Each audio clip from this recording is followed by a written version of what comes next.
Slot Car News, sponsored by LEB Hobbies, your specialist in home and hobby slot car racing.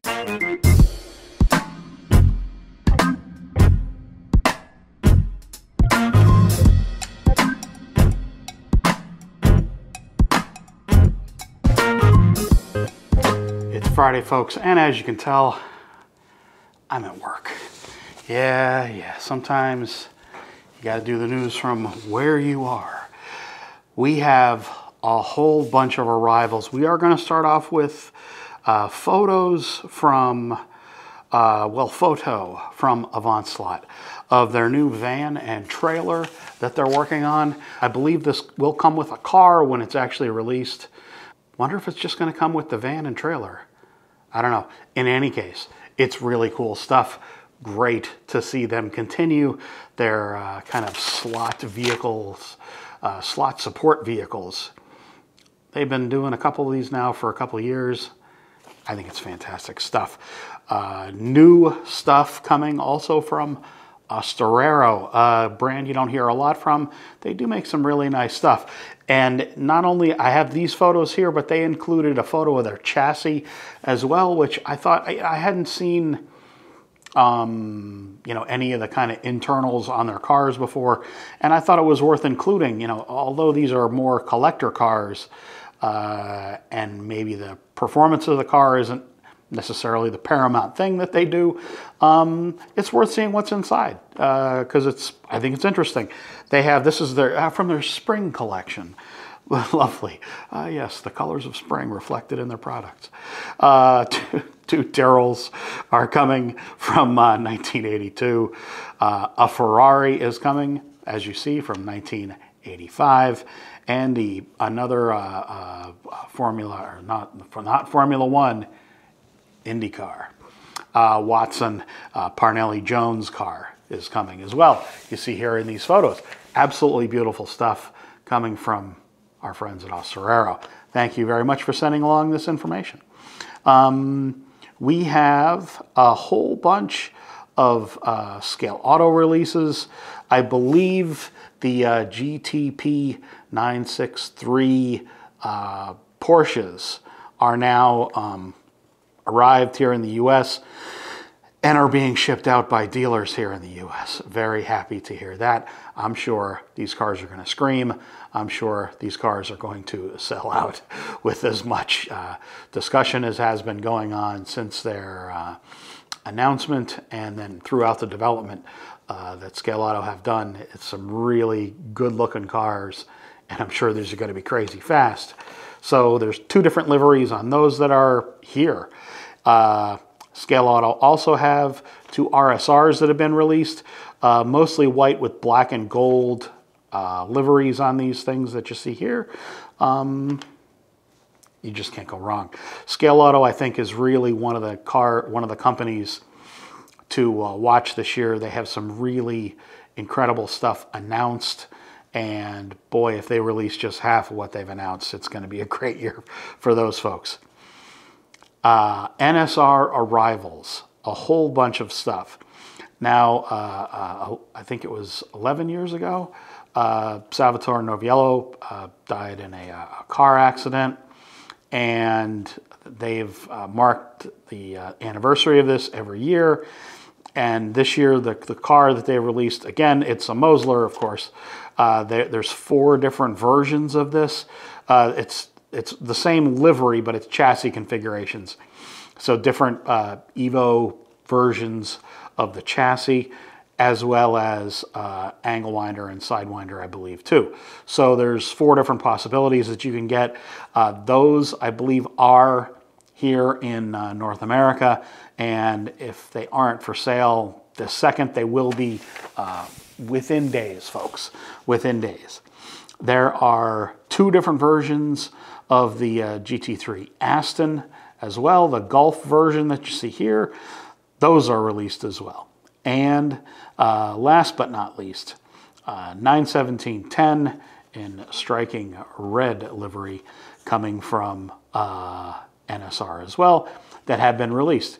And I was looking over a number of the recent releases, including the GT40, excuse me, the red GT40 that they just announced, or that they just released, I mean, it was only a few weeks ago, already sold out in a lot of places. So, yeah, hopefully, well, it'll be nice to see NSR maybe do another GT40 or two.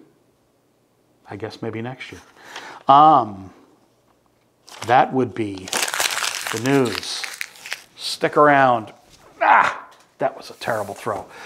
For the stick around through the Racing and Show News, where I will have an editorial on something.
All right, guys. Thanks for sticking around through the Racing and Show News. This week, I did want to highlight something I do talk about an awful lot. But as we get new people that come into message boards and groups on Facebook, provided that they answer all the required questions of that group, I think we need to, as hobbyists, need to remember that these folks need good advice from everybody, but remember that someone just getting into the hobby,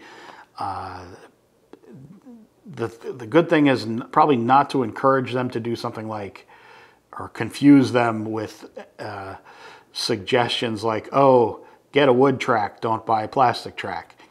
Get a slotted car, don't buy a Scaleauto car or a Carrera car or something like that.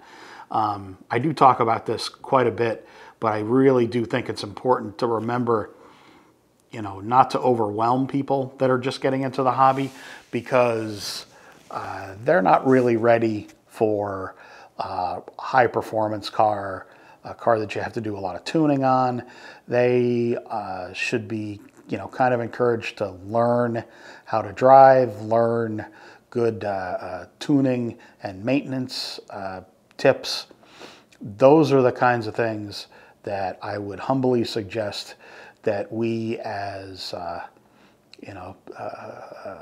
slot brothers in the hobby, to our newer slot brothers coming into the hobby, that it's important just to think about where they are in the hobby, and maybe just be a little more aware of bringing them along slowly. Don't encourage them to spend tons of money upgrading cars, that sort of thing. The best upgrades you can do to a car are learning how to drive it. And once you really learn how to drive a car, again, with or without magnets, that really doesn't matter, quite honestly. But getting good habits of learning to clean tires and learning to clean braid and cleaning off your track and oiling the various parts of the car that need to be cleaned, that sort of thing. I know when people first get into a hobby, they get excited about buying more stuff. And I frankly usually had encouraged people when I was working for companies to play with it more and really figure out what it is about the hobby that really kind of strikes your fancy. Why are you in it? That sort of thing. And maybe don't spend more money so soon after you've just purchased a set. I mean, maybe some extra track, but definitely learning to clean tires, maybe even cleaning and truing tires, and then doing basic maintenance on a car. We don't want to scare away folks or kind of lead them down the wrong road and encourage them to spend, $200 or $300 more, telling them that if you spend a whole bunch of money, you're going to have more fun in the hobby. You're not necessarily. You just will have spent more money. And then if they're not enjoying the hobby, then they kind of wonder, why they spent all this money. So, let's kind of remember where new folks are in the hobby when they're just kind of joining us on these message boards, and really think about the things you got a lot of value from when you first entered the hobby, from suggestions from other folks. That's probably it for this week, folks. I will try to do a live stream this weekend because you've been looking at me through this gigantic box, which is not here at work, but I got a very large box from Hornby the other day from Scaleauto. I assume there are slot cars inside. It's a big, heavy box. I will do a What's in the Box Sunday, and we can all see what's in the box. So for now, thanks everybody, and should see you all on Sunday. Cheers.